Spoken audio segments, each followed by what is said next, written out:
Hello friend, good morning. कैसे हैं आप लोग सब? मुझे उम्मीद है कि आप सब बहुत ही अच्छे होंगे।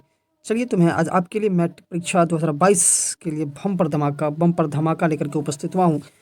मैं आज आपके लिए साइंस यानी विज्ञान विषय का भौतिकी पुस्तक के चैप्टर नंबर 1 प्रकाश के परावर्तन तथा अपवर्तन से जो क्वेश्चन पूछे जाएंगे, वीवीआई क्वेश्चन, उस क्वेश्चन को लेकर के मैं अभी आपके पास उपस्थित हुआ हूँ। तो मैं आपको उस क्वेश्चन की तरफ ले चलता हूँ। तो अभी तक अगरचे आप मेरे चैनल पे नए हैं, learning point by MD Ashraf sir पे नए हैं, तो प्लीज़ मेरे चैनल को सब्सक्राइब कर दें, वीडियो को लाइक कर दें और अपने दोस्तों तक शेयर करना ना भूलें। तो चलिए, मैं आपको जो है अपने अगले क्वेश्चन की तरफ आगे की ओर कदम में बढ़ा रहा हूँ, साथ साथ आप भी कदम बढ़ाने की कोशिश करेंगे। तो चलिए, मैं आपके लिए आपकी स्क्रीन पे क्वेश्चन नंबर फर्स्ट लेकर के उपस्थित हुआ। प्रकाश का परावर्तन तथा अपवर्तन सब्जेक्टिव क्वेश्चन में पहला क्वेश्चन कि क्रांतिक कोण किसे कहते हैं। तो पहले प्रकाश का परावर्तन तथा अपवर्तन, जो मैं आपको इससे पहले वाले वीडियो में समझा दिया हूँ, परावर्तन किसे कहते हैं तथा अपवर्तन किसे कहते हैं। इससे पहले वाले जो वीडियो है, उस वीडियो में मैं आपको साफ साफ बता दिया हूँ कि परावर्तन, प्रकाश जब किसी समतल दर्पण पे जाकर के पड़ता है या किसी समतल पे वस्तु पे जाकर के पड़ता है, तो उसको परावर्तन कहते हैं, ठीक है। और अपवर्तन, पढ़ करके टकरा के जो आर पार हो जाता है उसी को अपवर्तन कहते हैं। तो सवाल वहाँ ये नहीं पूछ रहा है कि परावर्तन और अपवर्तन किसे कहते हैं, ये कह रहा है कि क्रांतिक कोण किसे कहते हैं। क्या कहता है? क्रांतिक कोण किसे कहते हैं। तो क्रांतिक कोण में ये कह रहा है कि क्रांतिक कोण वैसा कोण होता है, जैसा कि आप लोगों को यहाँ पे दिख रहा होगा स्क्रीन पे, जैसा कि मैं आपके उत्तर को स्पष्ट कर दे रहा हूँ कि जब प्रकाश की किरण सघन माध्यम से, सघन मतलब होता है फुट का, सघन माध्यम से विरल माध्यम में प्रवेश करती है, तो वह अभिलंब से हटती है। क्या होती है? दूर हटती है, अभिलंब से दूर हटती है। अर्थात विरल माध्यम में बना अपवर्तित कोण सघन माध्यम में बने आपतित कोण से बड़ा होता है। मतलब कह रहा है कि जब भी कोई प्रकाश की किरण जो होता है, वह जब सघन माध्यम से, घने माध्यम से, जब फुटके हुए माध्यम में जब प्रवेश करती है, तो वह अभिलंब से दूर हट जाती है। कहाँ चली जाती है? दूर हट जाती है। और दूर हटने के बाद जो कोण बनता है, उस कोण को अपवर्तित कोण कहते हैं। लेकिन अपवर्तित कोण जो होता है, आपतित कोण से बड़ा होता है। क्या होता है? बड़ा। और फिर आगे ये कहना है कि ये जो कोण होता है, ये विरल माध्यम, जो फुटक का माध्यम होता है, उस माध्यम में बना अपवर्तित कोण एक समकोण के जब समान हो जाता है, मतलब विरल फुट के माध्यम में जो कोण बनता है, अगरचे वही कोण अगरचे एक समकोण के बराबर हो जाए, समान हो जाता है, तो इसके सापेक्ष सघन माध्यम में बना आपतित कोण जो होता है, क्रांतिक कोण कहलाता है, ठीक है। मतलब ये कहने का मतलब हुआ कि क्रांतिक कोण उसे कहते हैं जब कोई प्रकाश की किरण सघन माध्यम से विरल माध्यम में प्रवेश करती है, तो वह क्या होता है? जो अभिलंब से दूर हट जाती है, भटक जाती है, विचलित हो जाती है। और विचलित होने के बाद जो कोण बनता है, उसको अपवर्तित कोण कहते तो हैं ही, लेकिन अपवर्तित कोण जो होता है, आपतित कोण से, आने वाली कोण से क्या होता है? बड़ा होता है। और यही कह रहा है कि विरल माध्यम में जो कोण बनता है, उस वह कोण जो है समकोण के जब समान हो जाएगा, अपवर्तित कोण, विरल माध्यम में अगर से बनने वाला कोण जो है, अब उस समकोण के जब समान हो जाएगा अपवर्तित कोण, तो कह रहा है कि जब अपवर्तित कोण विरल माध्यम में जो कोण बनेगा उसके समकोण के समान हो जाएगा, तो उसके सापेक्ष, मतलब उसके तुलना में सघन माध्यम में बनने वाला जो आपतित कोण होगा, वही कोण क्रांतिक कोण कहलाता है। तो जैसा कि आप लोगों को समझ में आ गया होगा कि क्रांतिक कोण किसे कहते हैं। अगला नंबर क्वेश्चन देखेंगे। क्वेश्चन नंबर 2 में कह रहा है, क्वेश्चन नंबर 2 में कह रहा है कि पेरिस्कोप किसे कहते हैं। पेरिस्कोप किसे कहते हैं, इसके क्या उपयोग हैं। पेरिस्कोप किसे कहते हैं, इसके क्या उपयोग है। तो देख रहे होंगे क्वेश्चन कि पेरिस्कोप एक यंत्र है। क्या है? एक यंत्र है, यानी एक मशीन है, जिसके द्वारा हम अपने में छिपी हुई वस्तु को देख सकते हैं। मतलब कह रहा है कि पेरिस्कोप एक ऐसी मशीन है जिसके द्वारा हम किसी भी छुपी हुई वस्तु को हम क्या करते हैं? देखते हैं। सैनिक खाइयों में छिपकर मैदानों, पहाड़ों को देख सकता है। पनडुब्बियों में बैठे सैनिक जो होते हैं, वह समुद्र के तल में, मतलब समुद्र के नीचे जो कुछ हो रहा है उसे देख लेता है। दूर की वस्तु जो होता है उसे देखता है। किसी धुंधे वाले जो जगह होता है, उसमें जो है फोटोग्राफी जो की जाती है, ये सब जो होता है पेरिस्कोप समतल दर्पण की वजह से ही होता है। तो ये कह सकते हैं, जिसको हम लोग दूरबीन कहते हैं ना, उस दूरबीन को हम अपने भाषा में पेरिस्कोप कह सकते हैं, जिससे हम किसी भी छुपी हुई वस्तु को देखने का काम करते हैं। जैसे सूक्ष्मदर्शी, माइक्रोस्कोप, उसी तरीके से ये पेरिस्कोप भी होता है, ठीक है। पेरिस्कोप समतल दर्पणों की सहायता से बनाए जा सकते हैं। मतलब पेरिस्कोप जो होता है, यह समतल जो दर्पण होता है उसकी सहायता से क्या होता है? बनाया जा सकता है और बनाया जाता है। जो प्रकाश के परावर्तन सिद्धांत पर कार्य करता है। ये क्या करता है, पेरिस्कोप अगर से समतल दर्पण से बनाया जाए तो यह जो है प्रकाश के परावर्तन का जो सिद्धांत होता है उसी के अनुसार ये काम करता है। और उच्च कोटि के पेरिस्कोप जो होते हैं उस पेरिस्कोप में क्या होते हैं, प्रिज्म जो है लगा हुआ रहता है, उसमें प्रिज्म का प्रयोग किया जाता है। ठीक है, तो बड़े बड़े जो पेरिस्कोप होते हैं उस पेरिस्कोप में किस चीज़ का निर्माण हुआ रहता है, तो प्रिज्म का। और छोटे पेरिस्कोप में जो है समतल दर्पण का उपयोग किया जाता है। तो समझ में आ गया होगा कि पेरिस्कोप किसे कहते हैं। पेरिस्कोप एक वैसा यंत्र है जिसके द्वारा हम किसी भी छुपी हुई चीज़ों को देख सकते हैं। ठीक है, इसके निर्माण में समतल दर्पण का जो है उपयोग किया जाता है तथा उच्च कोटि के जो पेरिस्कोप के निर्माण में प्रिज्म का उपयोग किया जाता है। जैसा कि आपको स्क्रीन पे दिख रहा होगा, स्क्रीन शूट कर लेंगे और बार बार इस वीडियो को देखेंगे, क्योंकि स्क्रीन पे जो दिख रहा है वो किताबी भाषा है, लिखने का तरीका है, लेकिन मैं इसे अपने अनुसार इसका एक्सप्लेन कर दे रहा हूँ, आपको जो है समझा रहा हूँ इसका निचोड़ क्या होगा कि पेरिस्कोप किसे कहते हैं। तो मैं अपने भाषा में ये कह दिया कि पेरिस्कोप एक ऐसा यंत्र है जिसके द्वारा किसी भी छिपी हुई वस्तु को देख सकते हैं। और इसके निर्माण में, पेरिस्कोप के निर्माण में समतल दर्पण का उपयोग होता है, लेकिन जो उच्च कोटि के जो कहते हैं पेरिस्कोप हैं उसमें प्रिज्म का प्रयोग किया जाता है। ठीक है, जैसे फोटोग्राफी वगैरह करने के लिए भी इसका उपयोग किया जाता है, दूरबीन वगैरह में। अगला नंबर क्वेश्चन देखेंगे। तीसरा नंबर क्वेश्चन में क्या रहा है कि समतल दर्पण पे बनने वाले प्रतिबिंब की विशेषताएं लिखिए। मतलब समतल दर्पण पे जो प्रतिबिंब परछाई बनता है उस परछाई की जो विशेषताएं हैं उस विशेषताओं को क्या कर रहा है, बताइए कि क्या क्या विशेषताएं हैं। तो देख रहे हैं कि उत्तर में समतल दर्पण के सामने जितनी दूरी पर कोई वस्तु हो उसका बिंब उतना ही पीछे बनता है। मतलब समतल दर्पण के सामने अगर से कोई भी वस्तु जितना दूर देखेंगे रखेंगे उतना दूर उस समतल दर्पण के पीछे वह दिखाई देता हुआ नजर आएगा।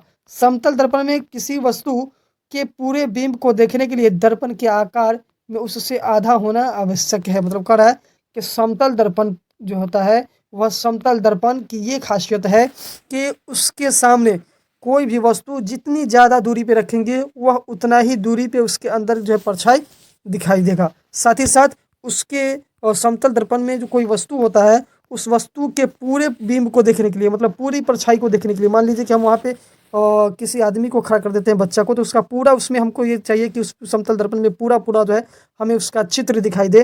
तो उसको ये करना पड़ेगा कि दर्पण जो है ना उस दर्पण के आकार में जो है उससे जो है दर्पण के आकार से कोई भी आदमी क्या होना चाहिए, आधा होना चाहिए। क्या होना चाहिए, आधा होना चाहिए। तब क्या करेगा वह जो है पूरा पूरा साफ साफ दिखाई देगा। तो ये जो है दो खासियत है समतल दर्पण वाले प्रतिबिंब की। अगला देखेंगे क्वेश्चन कह रहा है अवतल दर्पण के उपयोग लिखिए। मतलब अवतल दर्पण जो होता है इस अवतल दर्पण का उपयोग कहाँ कहाँ होता है, अवतल दर्पण का उपयोग कहाँ कहाँ होता है। अवतल दर्पण का उपयोग लिखने के लिए कह रहा है। तो अवतल दर्पण के बारे में देख रहे हैं कि अवतल दर्पण का बहुत सारा उपयोग होता है हमारे दैनिक जीवन में। अवतल दर्पण जो है इस अवतल दर्पण का अनेक सारा उपयोग होता है। अनेक सारे उपयोगों में कह रहा है कि अवतल दर्पण के निम्न उपयोग है। मतलब अवतल दर्पण के इस प्रकार जो है कुछ उपयोग भी है। ठीक है, जैसे अवतल दर्पण के जो उपयोग है उसमें कह रहा है कि अवतल दर्पण के निम्न उपयोग ये है कि बड़े आकार के अवतल दर्पण का प्रयोग और ऊर्जा के लिए किया जाता है, सौर ऊर्जा के लिए। यहाँ पे और ऊर्जा लिखा हुआ है लेकिन यहाँ पे सौर ऊर्जा होगा। क्या होगा, सौर ऊर्जा होगा। ठीक है, यहाँ पे सौर ऊर्जा होगा। कह रहा है कि अवतल दर्पण का जो उपयोग होता है वह किस लिए किया जाता है, सौर ऊर्जा के लिए। मतलब सूर्य के प्रकाश को ग्रहण करके जो है उसको विद्युत ऊर्जा में बदलने के लिए। दूसरा कह रहा है कि उसका उपयोग ये होता है, दूसरा जो वाहन जो होता है गाड़ी, उस गाड़ी के हेडलाइट, गाड़ी के हेडलाइट जो होता है फ्रंट की जो रोशनी के लिए जो जिसका इस्तेमाल जो करते हैं उसके लिए जो है उस जो है क्या करते हैं, समतल दर्पण का उपयोग हम लोग क्या करते हैं। तो समतल दर्पण का दूसरा उपयोग कहाँ करते हैं, तो अवतल दर्पण का। ठीक है, अवतल दर्पण का जो होता है उपयोग जो होता है सबसे पहले बड़े आकार के जो अवतल दर्पण होते हैं उस अवतल दर्पण का उपयोग जो होता है सौर ऊर्जा के रूप में किया जाता है उपयोग के लिए। मतलब सूरज की प्रकाश को ग्रहण करने के लिए। और भी जैसे सोलर प्लेट वगैरह जो होता है इसमें जो है अवतल दर्पण लगा रहता है। अवतल किसे कहते हैं, तो वैसी दर्पण, अवतल दर्पण मतलब वैसी दर्पण जो अपने आप से, ठीक है, अपने आप से जो होता है अवतल दर्पण जो है अंदर की ओर धंसा रहता है और उत्तल दर्पण ऊपर की ओर उठा रहता है। मतलब उत्तल दर्पण का किनारा पतला तथा बीच वाला जो भाग होता है वो मोटा होता है और अवतल दर्पण का किनारा मोटा और बीच वाला भाग पतला होता है।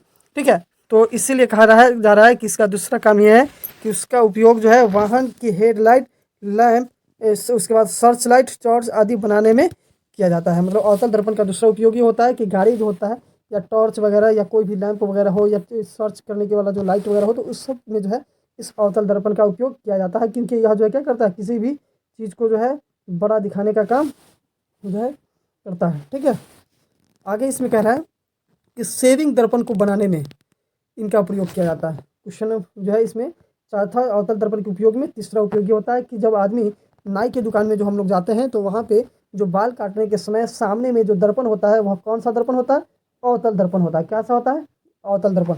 इस अवतल दर्पण की मदद से ही हमको क्या किया जाता है, जो है अच्छी तरीके से हमारी सेविंग की जाती है, बाल की कटाई तथा दाढ़ी और फेस को बनाते हैं कौन लोग, जो है नाई लोग।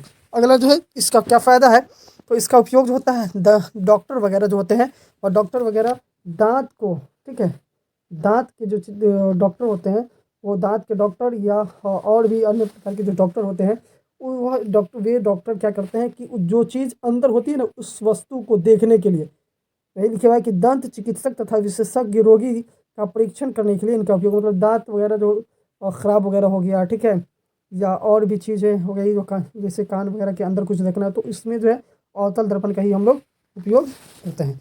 समझ में आ गया कि अवतल दर्पण का कहाँ कहाँ उपयोग होता है। तो अगला देखेंगे क्वेश्चन। अगला क्वेश्चन में कह रहा है कि प्रकाश का अपवर्तन क्या है, प्रकाश का अपवर्तन क्या है तथा इसके कितने नियम हैं। प्रकाश का अपवर्तन क्या है तथा इसके कितने नियम हैं। तो प्रकाश के अपवर्तन के बारे में हम इससे पहले भी बताए थे कि प्रकाश के जो अपवर्तन है ना उसके बारे में हम बता दिए थे, लेकिन फिर इसमें देखेंगे कि प्रकाश के अपवर्तन के दो नियम होते हैं। पहले नियम के बारे में चर्चा कर लेते हैं। प्रकाश के अपवर्तन कितने नियम होते हैं, दो नियम होते हैं। ठीक है, दो नियम में करा है कि एक होता है आपतित किरण, क्या होता है, आपतित किरण, अपवर्तित किरण तथा आपतन बिंदु पर अभिलंब, तीनों एक ही दिशा में, तीनों एक ही तल में होता है। ठीक है, आपतित किरण, अपवर्तित किरण और आपतन बिंदु, यह पर जो अभिलंब होता है यह तीनों एक ही स्थान पर होता है, एक ही तल में होता है, समतल स्थान जगह पे होता है। और आगे इसमें कह रहा है, आगे इसमें ये कह रहा है कि ये जो होता है और क्या, और इसमें प्रकाश के अपवर्तन का जो दूसरा नियम है कि जब एक ही रंग के प्रकाश की किरण किन्हीं दो माध्यम के सीमा तल पर तिरछी आपतित होती है तो उसका आपतन कोण आई की ज्या साइन आई तथा अपवर्तन कोण को आर की ज्या साइन आर के अनुपात का नियतांक कहते हैं। मतलब प्रकाश का अपवर्तन क्या है, तो प्रकाश के अपवर्तन के दो नियम होते हैं कि एक तो आपतित किरण, अपवर्तित किरण और आपतन बिंदु, यह तीनों एक ही अभिलंब वाले तल पे होना जरूरी होता है। दूसरा कि जब प्रकाश की जो रंग कहते हैं, जब कोई जो है एक ही रंग की जो प्रकाश होती है यानी श्वेत प्रकाश, वह किसी भी माध्यम की से जो है जब इस सीमा तल पर जब तिरछी आपतित होती है आकर के पड़ती है तो उससे जो आपतन कोण बनता है उसको साइन आई तथा अपवर्तन कोण बनता है उसको साइन आर के जो अनुपात होता है उसी अनुपात को नियतांक कहते हैं। तो प्रकाश के उसे अपवर्तन के नियमों में शामिल किया जाता है। तो प्रकाश के अपवर्तन के दो नियम हैं। ठीक है, जैसे प्रकाश के अपवर्तन के एक नियम में जो है नियतांक होता है जो साइन आई बट्टा साइन आर के रूप में होता है, और प्रकाश के परावर्तन के दूसरा होता है जो आपतन किरण, आपतन बिंदु और अपवर्तित किरण, यह तीनों एक ही अभिलंब वाले तल पे उपस्थित होता है। अगला नंबर क्वेश्चन देखेंगे, छठा में करा कि समतल दर्पण द्वारा उत्पन्न आवर्धन प्लस एक है, इसका क्या अर्थ होता है। समतल दर्पण द्वारा जो उत्पन्न आवर्धन होता है इसका क्या अर्थ है, इसका क्या मतलब है। तो उत्तर में देख लेंगे कि एक समतल दर्पण द्वारा उत्पन्न आवर्धन प्लस एक होने का अर्थ है, एक समतल दर्पण द्वारा उत्पन्न जो आवर्धन होता है उस प्लस एक होने का अर्थ ये है कि समतल दर्पण के द्वारा जिस वस्तु का प्रतिबिंब बन रहा है उस वस्तु का साइज दर्पण यानी समतल दर्पण द्वारा बनाए गए प्रतिबिंब के साइज के बराबर है। ठीक है, इसीलिए धनात्मक चिन्ह यह दर्शाता है कि प्रतिबिंब सीधा तथा आभासी है। मतलब समतल दर्पण द्वारा जो उत्पन्न जो आवर्धन प्लस एक होता है उसका अर्थ ये है कि समतल दर्पण के, ठीक है, समतल दर्पण के द्वारा जब किसी भी वस्तु की प्रतिबिंब बनाई जाती है तो बनाने के बाद उस वस्तु का जो साइज होता है समतल दर्पण पे जो है उसके वास्तविक साइज के बराबर में होता है और उसी को जो है धनात्मक चिन्ह के द्वारा दर्शाया जाता है। तो उससे ये समझ में आता है कि प्रतिबिंब सीधा और आभासी है। तो समझ में आ गया, समतल दर्पण द्वारा उत्पन्न आवर्धन प्लस एक को से क्या समझते हैं, तो उससे ये समझते हैं कि समतल दर्पण पे बना जो कहते हैं प्रतिबिंब है वह आभासी और क्या है, जो है आभासी और सीधा है। ठीक है, तो अगला नंबर क्वेश्चन 7वां में क्या रहा कि उत्तल लेंस के दो उपयोग होता है। अभी बताएं आपको कि उत्तल लेंस किसे कहते हैं। वैसा लेंस जो उठा हुआ हो, उठा हुआ मतलब उभरा हुआ हो, इसका दोनों किनारा पतला और बीच वाला क्या हो, मोटा हो, उसको उत्तल लेंस कहते हैं। अब इसमें कह रहा है कि उत्तल लेंस के दो उपयोग बताना है, कौन कौन से दो काम होता है। तो एक तो उत्तल लेंस का जो उपयोग होता है वह नेत्र से दूर दृष्टि को सुधारने में, दूर दृष्टि को सुधारने में मतलब दूरी जिसका खराब हो जाता है उस दूरी को सुधारने के लिए उस उत्तल लेंस का उपयोग करते हैं। और दूसरा ये होता है कि छपाई के जो छोटे छोटे अक्षर होता है ना, उस छोटे छोटे अक्षर अक्षर को पढ़ने के लिए भी क्या करते हैं हम लोग जो है उत्तल लेंस का उपयोग करते हैं। तो सबसे पहले दूर दृष्टि जो होता है मतलब दूरी खराब होना, मतलब दूर देखेंगे नज़दीक नहीं दिखाई देगा, उसको दूर दृष्टि दोष कहते हैं। तो उस दूर दृष्टि दोष को दूर करने के लिए उत्तल लेंस का उपयोग होता है, और निकट दृष्टि दोष को खत्म करने के लिए अवतल लेंस का उपयोग होता है। और छपाई में जो छोटे छोटे जो अक्षर होते हैं उस छोटे छोटे अक्षर को देखने के लिए भी उस अवतल लेंस का ही उपयोग करते हैं। साथ ही साथ जो डॉक्टर लोग होते हैं तो उसके अंदर जो कान के अंदर जो बड़ी बड़ी चीज़ें होती है, छोटी छोटी चीज़ें, उस छोटी या माइक्रोस्कोप वगैरह, तो उसमें भी उत्तल लेंस का ही उपयोग किया जाता है। अगला कह रहा है कि प्रकाश का परावर्तन किसे कहते हैं और इसके कितने नियम हैं। ठीक है, प्रकाश का परावर्तन किसे कहते हैं, इसके कितने नियम है, उसके नियमों को लिखना है। तो कह रहा है कि जब प्रकाश किसी पॉलिश की हुई या चमकदार सतह पर पड़ता है तो यह एक निश्चित दिशा में विस्तरित होते हैं, और किसी पॉलिश की हुई सतह से प्रकाश का एक सुनिश्चित रूप से दिशा बदलने की परिघटना को परावर्तन कहते हैं। मतलब कह रहा है कि हम इससे पहले बता दिए थे कि प्रकाश का जो परावर्तन होता है उसे कहते हैं कि जब किसी भी समतल चमकदार वस्तु पर प्रकाश पड़े और पड़ने के बाद वहाँ से जो है वह भटक करके लौट आता है, उसी को प्रकाश का परावर्तन, मतलब पड़ा और वापस आ गया, भटक गया, तिरछा वापस आ गया, उसी घटना को प्रकाश का परावर्तन कहते हैं। प्रकाश के परावर्तन के दो नियम होते हैं, एक होता है आपतित किरण, एक होता है प्रकाश जिधर से आता है ना उससे जो कोण बनता है उस किरण को हम आपतित किरण कहते हैं, और जिस जगह पे वह पड़ता है उसको आपतन बिंदु कहते हैं। ठीक है, और उसके बाद वहाँ से जो टकरा करके लौटता है उसी को परावर्तित किरण कहते हैं। मतलब आकर के जो पड़ता है अभिलंब पे जो कोण और उस जो किरण, उस किरण को परावर्तित किरण कहते हैं। ठीक है, यह तीनों आपतित किरण, आपतन बिंदु, अभिलंब तथा परावर्तित किरण जो होता है यह प्रकाश के परावर्तन में एक ही तौल पे होता है। ठीक है, और परावर्तन कोण जो होता है वह सदैव आपतन कोण के हमेशा बराबर होता है। मतलब आपतन कोण और परावर्तन कोण यह दोनों आपस में कितना होता है, बराबर होता है। क्या होता है, बराबर। ये प्रकाश के परावर्तन के अंतर्गत नियम है। ठीक है, तो अगला नंबर क्वेश्चन देख रहे हैं 9वां में। कह रहा क्वेश्चन कि दिए गए उत्तल लेंस, अवतल लेंस एवं कांच की एक वृत्ताकार पट्टिका के सतहों को छुए बिना उनकी पहचान कैसे करेगी। तो कह रहा है कि दिया गया उत्तल लेंस जो है, मतलब उत्तल लेंस जो होगा उस उत्तल लेंस और अवतल लेंस की कांच को, शीशा को, अगर चाहे वह गोल है तो उसको बिना हम उसको छुए हुए कैसे पहचान करेंगे कि वह लेंस उत्तल है या अवतल। तो उस उत्तल लेंस को पहचानने का तरीका और अवतल लेंस को पहचानने का तरीका हम ये बता रहे हैं कि उत्तल लेंस जो होगा उसको जैसे ही किसी भी छोटी वस्तु, लिखावट वाली वस्तु पर रखेंगे तो वह बड़ा दिखाई देगा। ठीक है, और अवतल लेंस जो बड़ी वस्तु होगी उसको छोटा दिख करके दिखाई देगा। तो वही कह रहा है कि उत्तल लेंस, अवतल लेंस तथा कांच की पट्टिका को मुद्रित अक्षरों पे, मतलब छपाई की गई अक्षरों के ऊपर रखकर उठाने से यदि अक्षरों का आकार बढ़ता है हुआ दिखाई देता है तो वह उत्तल लेंस होगा, और अक्षरों का आकार छोटा दिखाई दे रहा है तो वह अवतल लेंस होगा। और यदि अक्षरों का आकार न छोटा दिखाई दे रहा है ना बड़ा दिखाई देता है तो वह क्या होगा, वृत्ताकार पट्टिका होगा। क्या होगा, वृत्ताकार पट्टिका कहलाएगा। मतलब कोई भी अक्षर अगर से बड़ा दिखाई देने लगे जिस लेंस के द्वारा तो वह उत्तल लेंस, छोटा दिखाई देने लगे तो अवतल लेंस, और जो न बड़ा न छोटा दिखाई दे जिस लेंस के द्वारा तो वह वृत्ताकार पट्टिका कहलाता है। ठीक है, अगला नंबर क्वेश्चन 10वां में क्या है कि हम वाहनों में उत्तल दर्पण को पश्च दृश्य दर्पण के रूप में जो है वरीयता क्यों देते हैं। मतलब कह रहा है कि जब हम गाड़ी चलाते हैं तो गाड़ी चलाने में जो पीछे की वस्तु होती है उस पीछे की वस्तु को देखने के लिए जो है हम उत्तल दर्पण का उपयोग क्यों करते हैं, उस उत्तल दर्पण को ही हम लोग क्यों बढ़ावा देते हैं कि पीछे की वस्तु को जो है उत्तल ही दर्पण के द्वारा देखा जाए। तो वही कह रहा है कि उत्तल दर्पण को पश्च दृश्य मतलब पीछे वाले जो है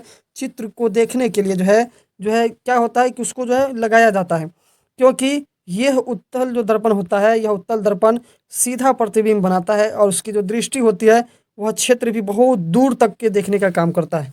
ठीक है, क्योंकि ये बाहर की ओर वक्रित होता है, बाहर की ओर उभड़ा हुआ रहता है, जिसके कारण जो है दूर की तक की वस्तु जो होता है उसको दिखाता है और दूर की वस्तु को सीधा दिखाई देता है। ठीक है, इसीलिए ड्राइवर वगैरह जो होते हैं, गाड़ी के चालक होते हैं जो चलाते हैं जो ड्राइवर, वह उसके बगल में जो है उत्तल लेंस का प्रयोग किया जाता है, ताकि उससे पीछे जो वस्तु है वह सीधा और दूर तक साफ साफ दिखाई दे। ठीक है, तो समझ में आ गया कि वाहन में जो है उत्तल लेंस का क्यों प्रयोग किया जाता है, उत्तल दर्पण का। अगला नंबर क्वेश्चन 11 में, अगला नंबर क्वेश्चन करा 11 कि उत्तल लेंस को अभिसारी लेंस क्यों कहा जाता है।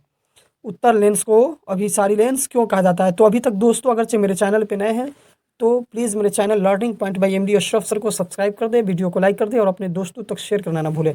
आपके एग्ज़ाम की तैयारी अशरफ सर की जिम्मेवारी के तहत जो है क्लास 10th की जो तैयारी है, जितनी भी मैं वीडियो बना रहा हूँ उस वीडियो को जा करके जो है ज़रूर जो है उस वीडियो को पूरा देखें, फुल वॉच करें।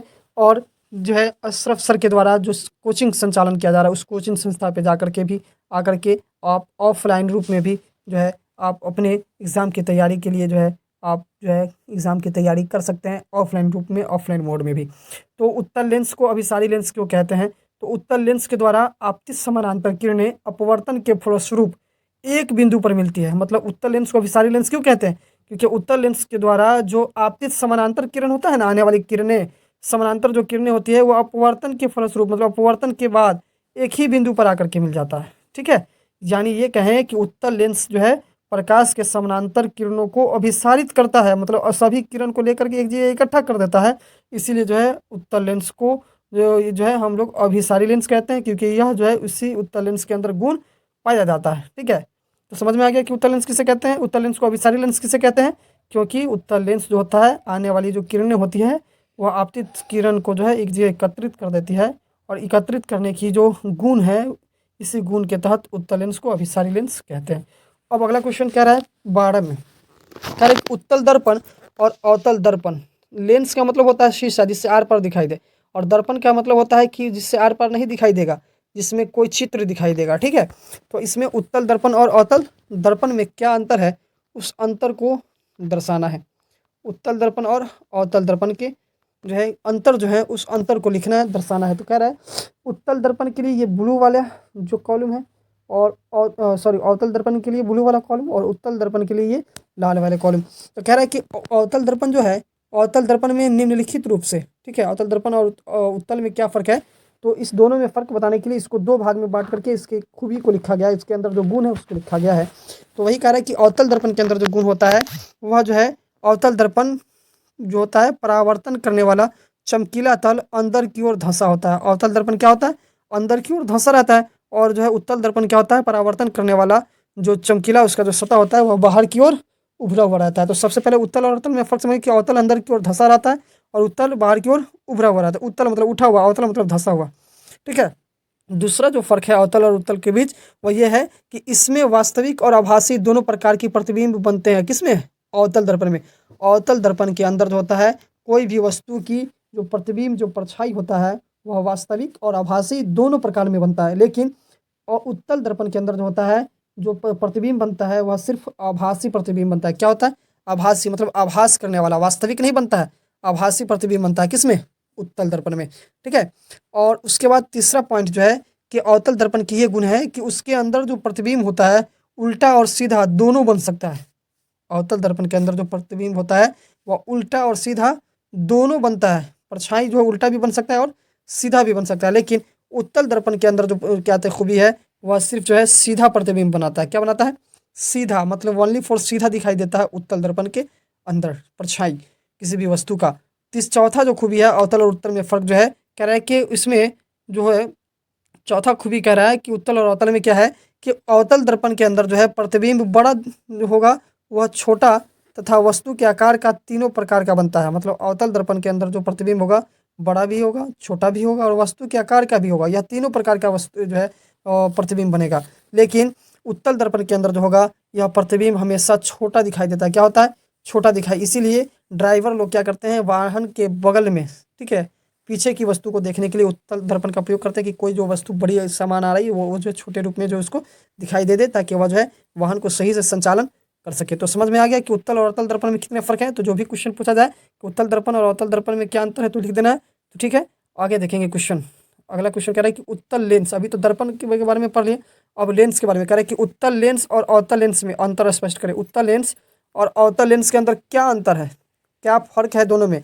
अभी तो दर्पण के बारे में कहें, दर्पण मतलब होता है दर्पण का मतलब होता है ऐनक, ठीक है, और लेंस का मतलब होता है शीशा जिससे आर पार दिखाई दे।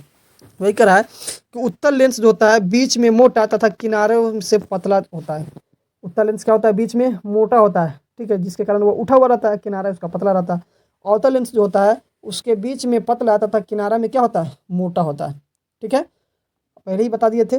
दूसरा इसका खूबी होता है उत्तल लेंस और अवतल लेंस का, कि उत्तल लेंस के अंदर जो होता है अक्षर बड़े आकार में दिखाई देता है। उत्तल लेंस से अगर से किसी भी अक्षर को देखेंगे किताब के या किसी भी पुस्तक के या कहीं भी लिखी हुई वस्तु को, तो वह बड़ा दिखाई देगा, ठीक है। और अवतल लेंस से जब देखेंगे तो वह वस्तु जो है या अक्षर जो है क्या दिखाई देगा, छोटा दिखाई देता है। तीसरा खूबी ये है कि प्रकाश की जो किरण होती है ना, उस किरणों को जो है उत्तल लेंस जो होता है एक बिंदु पे क्या कर देता है, इकट्ठा कर देता है, जमा कर देता है। उत्तल लेंस के अंदर ये खूबी होती है कि प्रकाश के आने वाली जितनी भी किरण होती है उस सबको एक बिंदु पर इकट्ठा कर देना। और अवतल लेंस के अंदर जो खूबी होता है वह ये होता है कि प्रकाश की जो किरण होती है उस आने वाली किरण को और बिखार देना और फैला देना। इसीलिए गाड़ी वगैरह के हेडलाइट में जो है अवतल लेंस का प्रयोग किया जाता है। क्यों? क्योंकि बल्ब एक होता है और उससे रोशनी को बिखारना रहता है, ज़्यादा रोशनी फैलाना रहता है, इसीलिए जो उसमें अवतल लेंस का प्रयोग किया जाता है, ठीक है। और इसमें जो है अगला इसका जो फ़र्क कह रहा है, अगला फ़र्क ये है कि वस्तु का जो प्रतिबिंब होता है उत्तल लेंस के अंदर वास्तविक, आभासी तथा उल्टा बनता है, लेकिन अवतल लेंस के अंदर जो होता है वस्तु का प्रतिबिंब आभासी तथा सीधा बनता है। अवतल लेंस के अंदर जो है प्रतिबिंब क्या होता है, आभासी सीधा बनता है, और उत्तल लेंस के अंदर प्रतिबिंब क्या बनता है, वास्तविक, आभासी और उल्टा। अगला इसमें पांचवा जो है खूबी है, अवतल लेंस के अंदर जो होता है बाईं तरफ हिलाए तो प्रतिबिंब दाईं तरफ गति करता है, लेकिन उत्तल लेंस के अंदर ये खूबी है कि बाईं तरफ अगर से उसको हिलाएंगे तो उसका क्या होगा, प्रतिबिंब परछाई दाईं तरफ बनेगा और दाईं तरफ जो है गति कर जाएगा, भागेगा। लेकिन अवतल लेंस के अंदर जो है अगर से उसको हिलाएंगे तो उसका प्रतिबिंब बाईं तरफ हटेगा, भागेगा नहीं, हटेगा, ठीक है। और लास्ट जो इसके अंदर जो गुण है उत्तल लेंस के अंदर, कि उसकी जो फोकस दूरी होती है ना, उत्तल लेंस की फोकस दूरी वह धनात्मक में होता है, मतलब एकदम पॉजिटिव होता है, दूरी वह एकदम क्लियर दूरी दिखाएगा। लेकिन अवतल लेंस के अंदर जो होता है उसकी दूरी ऋणात्मक होता है, मतलब वह कम दूरी पे, मतलब दूर रहेगा बहुत लेकिन नज़दीक में वो दिखाने का काम करता है। वो जो है और मतलब उसकी जो है दूरी क्या होता है, ऋणात्मक होती है उससे देखने पे अवतल लेंस पे। तो समझ में आ गया, आई होप, मुझे उम्मीद है कि आप सभी को समझ में आ गया होगा कि उत्तल लेंस और अवतल लेंस में क्या फ़र्क है, उसको किस तरीके से समझा सकते हैं। अगला क्वेश्चन है 14 नंबर क्वेश्चन, लास्ट। इसमें इस वीडियो में आपको 15 क्वेश्चन का सॉल्यूशन करवाएंगे, ये पार्ट 1 होगा वीडियो का, ठीक है। तो इसमें कह रहा है 14 नंबर क्वेश्चन में कि वास्तविक तथा आभासी प्रतिबिंब में क्या अंतर है। वास्तविक प्रतिबिंब मतलब प्रतिबिंब जो बनता है ना, वास्तविक बनता है और आभासी बनता है। तो वास्तविक और आभासी प्रतिबिंब में क्या फ़र्क है, परछाई दो प्रकार का होता है, तो वास्तविक और आभासी होता है। तो उसमें वास्तविक प्रतिबिंब किसे कहते हैं और आभासी किसे कहते हैं, तो वही कह रहा है कि वास्तविक प्रतिबिंब को पर्दा पर दिखाया जा सकता है, मतलब वास्तविक जो प्रतिबिंब होता है उसको पर्दा पर हम जो है दिखा सकते हैं, लेकिन आभासी प्रतिबिंब को पर्दा पर दिखाया नहीं जा सकता है। मतलब सिनेमा हॉल जो होता है उस सिनेमा हॉल में जो प्रतिबिंब बनता है वह वास्तविक बनता है, ठीक है। और अगला क्वेश्चन ये कह रहा है उसका जो खूबी है वास्तविक प्रतिबिंब का, कि वास्तविक प्रतिबिंब हमेशा उल्टा होता है। क्या होता है, उल्टा। जब हम लोग ऐनक में देखते हैं तो हम लोग खड़ा रहते हैं जो है क्या कहते हैं, ऐनक की तरफ, और उसमें प्रतिबिंब जो बनता है वह हमारे तरफ खड़ा रहता है। मतलब हम पूरब की तरफ मुँह करके खड़ा होंगे तो ऐनक में जो चित्र बनता है प्रतिबिंब वह पश्चिम की तरफ हो रहता है। किसकी तरफ रहता है, पश्चिम की तरफ रहता है, ठीक है। तो ये इस तरीके से दिखाई देने का काम करता है। एक मिनट रुकेंगे आप लोग, स्क्रीन जो है इसका ऑफ हो रहा है। तो यहाँ पे दिख रहा है कि इस वास्तविक प्रतिबिंब जो होता है उस वास्तविक प्रतिबिंब के अंदर जो होता है दर्पण जो है क्या होता है, आगे की ओर बनता है। वास्तविक प्रतिबिंब में जो होता है जो उसका जो परछाई बनता है दर्पण के आगे की ओर, शीशा से आगे अंदर की ओर जा करके बनता है। लेकिन आभासी प्रतिबिंब जो होता है वह क्या होता है, दर्पण के पीछे बनता है। क्या होता है, पीछे। मतलब कह रहा है कि वास्तविक प्रतिबिंब दर्पण के आगे आगे आकर के दिखाई देता है, और आभासी प्रतिबिंब जो होता है वह दर्पण के बहुत पीछे जा करके दिखाई देगा। तो अभी ना बताए हैं कि दर्पण के बहुत पीछे जो है दिखाई कौन देता है, दर्पण के पीछे दिखाई वही अवतल लेंस जो होता है। उस अवतल लेंस में कोई वस्तु जो देखते हैं वो आभासी तथा सीधा दिखाई देता है, ठीक है, क्योंकि वह दूर दिखाई देता है कि नज़दीक, नज़दीक, ठीक है। तो यह जैसे दाढ़ी बनाने के लिए जो होता है किस लेंस का उपयोग करते हैं हम लोग, इस लेंस का जो है समतल दर्पण का, ठीक है। लेकिन इसमें कह रहा है कि अवतल लेंस जो होता है वह जो है वस्तु का प्रतिबिंब आभासी तथा सीधा बनाता है। इसका कहने का मतलब यह हुआ कि आभासी जो प्रतिबिंब होता है वह दर्पण के पीछे बनाता है। किसकी तरफ बनाता है?